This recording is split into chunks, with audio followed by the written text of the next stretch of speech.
Welcome to iDream. నేను మీ journalist అలిమిని. ప్రస్తుతం నాతో మీ AP media chairman Kommineni Srinivas garu ఉన్నారు. రాష్ట్రంలో కొత్తగా జై భారత్ అని జేడి లక్ష్మీనారాయణ ఐపీఎస్ అధికారి సిబిఐ మాజీ జేడి ఒక పార్టీని పెట్టడం జరిగింది.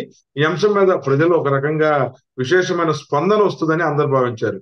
కానీ ఆ స్పందన అనేది చాలా తక్కువగా ఉంది. మరో పక్కన అర్ధరాత్రి స్వాతంత్ర ఉద్యమాలు వచ్చిన నేపథ్యంలో తన పార్టీ కూడాను అర్ధరాత్రి ప్రకటించి అందరిలోనూ చర్చకు దారి తీశారు జేడి లక్ష్మీనారాయణ.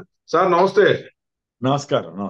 సార్, సిబిఐ మాజీ జేడి లక్ష్మీనారాయణ గారు ఓ పార్టీ స్థాపించారు. అర్ధరాత్రి ఆడది ఒంటరిగా నడిచినప్పుడు స్వాతంత్రం అన్నట్టు ఎవరైతే తను నమ్ముకుంటారో వాళ్ళందరూ కూడాను అర్ధరాత్రి రావాలని చెప్పి ఆయన వాట్సాప్ మెసేజ్లు పెట్టారు.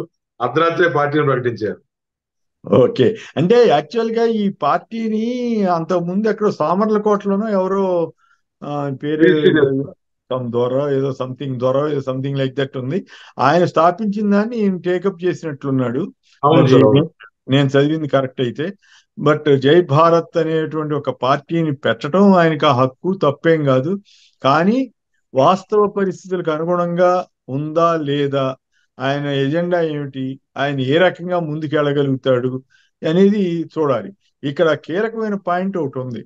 అదేమిటంటే ఇదే లక్ష్మీనారాయణ గారు జగన్ గారి మీద కేసులు వచ్చినప్పుడు ఆ తర్వాత కానీ ఆయన ఎక్కడికి వెళితే అక్కడ, ఏ ఊరు వెళితే ఆ ఊర్లో పెద్ద పెద్ద తెలుగుదేశం పార్టీ వారు పెద్ద పెద్ద ఫ్లెక్సీలు ఏర్పాటు చేసి స్వాగతాలు సత్కారాలు చేసి వాటన్నిటిని ఈనాడు, ఆంధ్రజ్యోతి, టీవీ5 వీటన్నిటిలోనూ చాలా పెద్ద ఎత్తున ప్రచారం చేసి ఆయనంత నీతిమంతుడు లేడు, ఆయనంత నిజాయితీపరుడు లేడు, చాలా గొప్ప వ్యక్తి అని ప్రచారం చేశారు.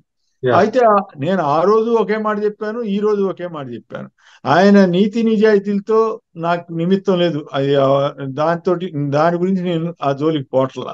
కానీ ఆంధ్రప్రదేశ్ నాశనం అవటానికి, ఆంధ్రప్రదేశ్ లో పరిశ్రమలు రాకుండా పోవటానికి సోనియా గాంధీ, చంద్రబాబుతో పాటు లక్ష్మీనారాయణ గారు కూడా బాధ్యులే. వివి లక్ష్మీనారాయణ గారు కూడా, సిబిఐ మాజీ జేడి వివి లక్ష్మీనారాయణ గారు కూడా బాధ్యులే అని నేను నమ్ముతున్నా. దానికి కారణం ఏంటంటే ఈ సోనియా గాంధీ డైరెక్షన్, చంద్రబాబు సూచనల మేరకు ఈయన పెద్ద పెద్ద పారిశ్రామికవేత్తలను అరెస్ట్ చేశారు, పిచ్చి కేసులన్నీ పెట్టి.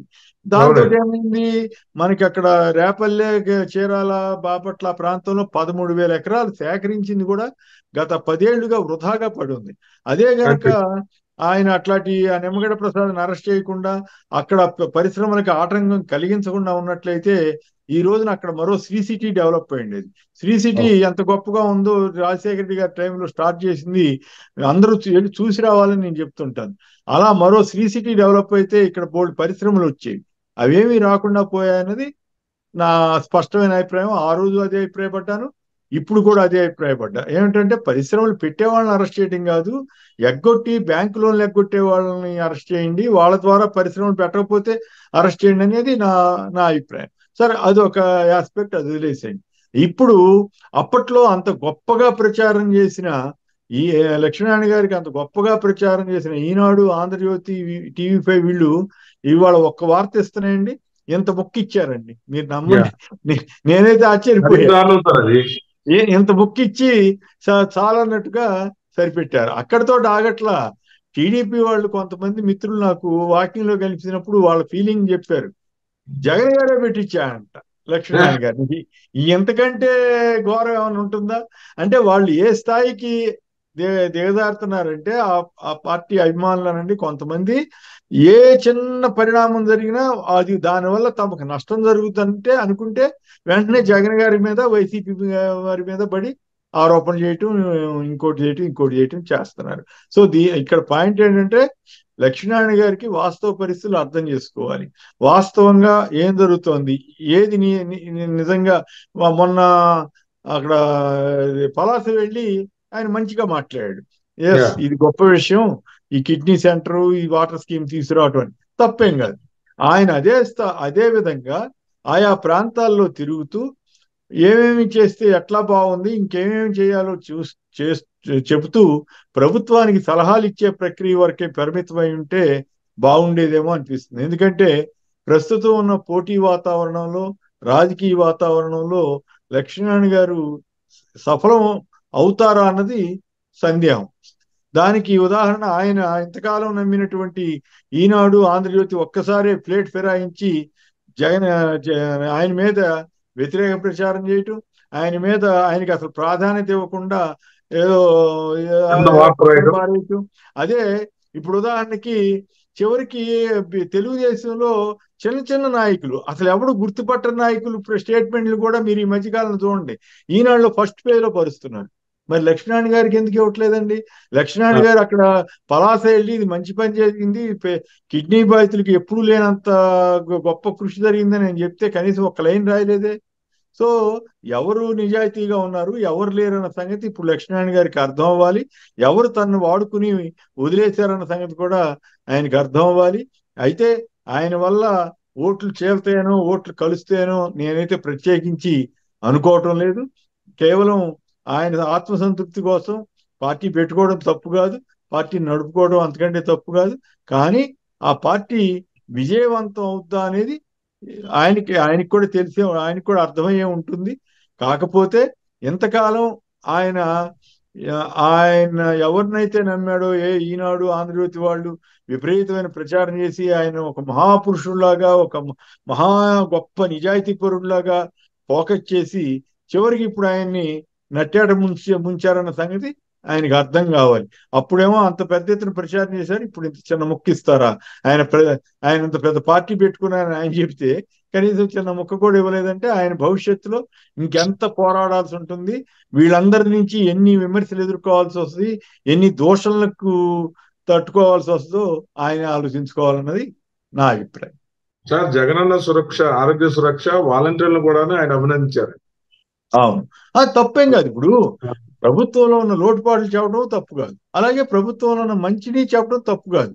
సో ఆయన రోజు వాస్తవాలకు అనుగుణంగా పరిమితమైతే బాగుండేది. ఉదాహరణకి నాకు బాగా గుర్తు, జయప్రకాష్ నారాయణ గారు లోక్సత్తా సంస్థ పెట్టడానికి ముందు ఐఏఎస్ రిజైన్ చేయడానికి సన్నాద్ధం అవుతుంటే మా ఓటు వాళ్ళం వద్దని చెప్పాం. వద్దు సార్, మీతో అవ్వదు, మీకు ఇబ్బంది వస్తుంది, దానివల్ల పెద్ద ప్రయోజనం కలగదు, మీరు సర్వీస్లో ఉంటేనే ఎక్కువ మందికి ఉపయోగపడతారు, దానివల్ల సమాజానికి కొంత మేలు జరుగుద్దంటే ఆయన ఒప్పుకోలే. లేదు నేను లోక్సత్తా సంస్థను స్థాపించి పార్టీ పెడతాను ఏదని అన్నాడు. సరే, ఆయన కొంతకాలం పాటు ఒక్క సంస్థగా స్వచ్ఛంద సంస్థగానే నడిపాడు. నడిపినప్పుడు కాస్త ఇమేజ్ పర్వాలేదు, బాగానే ఉంది. కానీ ఎప్పుడైతే ఆయన రాజకీయాల్లోకి ఎంటర్ అయ్యాడో అప్పుడు అంటే ఆయన శక్తి సరిపోలా. ముందు జనాన్ని మోటివేట్ చేయాలి, జనంలో మార్పు వచ్చేటట్టు చేసిన తర్వాత అప్పుడు సాధ్యం అవుతుంది. అదేమి కానప్పుడు ఇప్పుడు ఇష్యూస్, ఎలక్షన్స్ ఇవన్నీ కూడా ఎమోషనల్ ఇష్యూస్ మీద నడుస్తూ ఉంటాయి. అంటే దానికి ఏం హేతుబద్ధత ఉండదు, ఎమోషన్స్ కి హేతుబద్ధత ఉండదు. ఎందుకు ఓటేశారన్న దానికి అర్థం ఉండదు. ఒక్కోసారి అరే ఈయన గెలవడం ఏంటని అనుకుంటాం మనం, ఒక్కోసారి గెలుస్తుంటారు, దానికి రకరకాల కారణాలు ఉంటాయి. సో అట్లాగే జయప్రకాష్ నారాయణ గారు తర్వాత ఎట్టగొట్ట తను ఒక్కడు ఎమ్మెల్యే గెలవగలిగాడు. ఆ తర్వాత తెలుగుదేశం సహకరిస్తుంది అనుకుని మల్కాజ్గిరి టికెట్ ఇస్తుందేమో అని ఆశించాడు, కానీ అది రాకపోతే అక్కడ పోటీ చేసి ఓడిపోయాడు. సో ఆ తర్వాత కాస్త మొత్తం విషయం అంతా అర్థమైనట్లుంది. మనం అంత పెద్ద పదం వాడకూడదు, కానీ జ్ఞానోదయం అంటారా లేకపోతే వాస్తవ పరిస్థితులను తెలుసుకున్నారో తెలియదు, కానీ బట్ ఇప్పుడు ఆ పార్టీ పరంగా కానీ ఇతరత్ర కానీ ఆ స్థాయిలో పనిచేయకుండా తను ఏదో యూట్యూబ్లో మాట్లాడతా మంచి చెడు రెండు విశ్లేషించుకుంటా ఆయన నడుస్తున్నాడేమో అని నాకు అనిపిస్తుంది. యాజ్నీతిగా అయితే లోక్సత్తా పార్టీని ఇప్పుడు ఆయన పెద్దగా నడుపుతున్నట్టుగా లేరు కదా. అట్లాగే లక్ష్మీనారాయణ గారు కూడా ఆయన ఒక విశ్లేషకుడుగానో లేకపోతే సమాజ హితవు కోరేవాడిగానో ఉండి పరిమితమైతే సరిపోయేదేమో. ఎందుకంటే ఇప్పుడు వర్తమాన రాజకీయాల్లో అంత తేలిక కాదు సక్సెస్ అవటం అనేది. బట్ ముందు ప్రతి ఒక్కరిలోనూ మార్పు తీసుకురాగలిగినప్పుడే అది సాధ్యం అవుద్ది. అంత తప్పితే పెద్ద ప్రయోజనం ఉండకపోవచ్చు అనేది నా ఉద్దేశం. సార్, జగన్ గారి కేసులు ఏదైతే వ్యతిరేకంగా పనిచేయబట్టి అప్పట్లో వెల్లో మీడియా అంతా మద్దతు ఇచ్చింది. పార్టీ పెడతానని ఎడిటర్లతో వాళ్ళతో మాట్లాడితే ఆఫ్ ద రికార్డ్ ఒక ఈనాడు సంథింగ్ ఒక పేపర్ ఆయన అన్నాడంట, చంద్రబాబుతో కలిసి వెళ్ళొచ్చు కదా, ఎందుకు ఇలాంటి పనులు తొగ్గులకు పనులు చేస్తున్నాడు అన్నాడంట.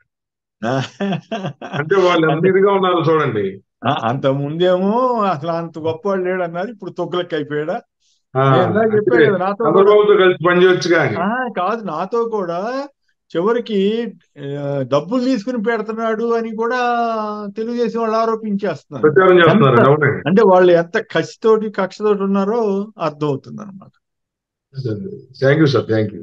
మొత్తమే కూడా జేడి లక్ష్మీనారాయణ పార్టీ ఏదైతే పెట్టడం అనేది స్వతంత్ర భారతదేశంలో ఎవరికైనా సాధ్యమే, కానీ ప్రస్తుతం ఉన్న పరిస్థితుల్లో ఒక విజ్ఞత ఉన్న మేధావిగా ఉన్న జేడి లక్ష్మీనారాయణ ఈ పార్టీ రాజకీయాల్లో ఏ మేరకు కూడా రాణిస్తారనేది కొద్ది రోజుల్లో చూసే అంశంగా కూడాను కొమ్మినేని చెప్తున్నారు. రాబోయే రోజుల్లో ఖచ్చితంగా పార్టీ పరంగా సక్సెస్ అనేది పక్కన పెడితే ప్రస్తుతం రాష్ట్రంలో కానీ ప్రతిపక్షాల్లో కానీ ఉన్న సమస్యలు, అలాగే వారి చెప్పే మాటల్లో యథార్థం ఎంత అనేది కూడాను ఇటువంటి మేధావులు బయటకు వచ్చి చెప్తే బాగుంటుందని కూడాను చెప్తున్నారు కొమ్మినేని.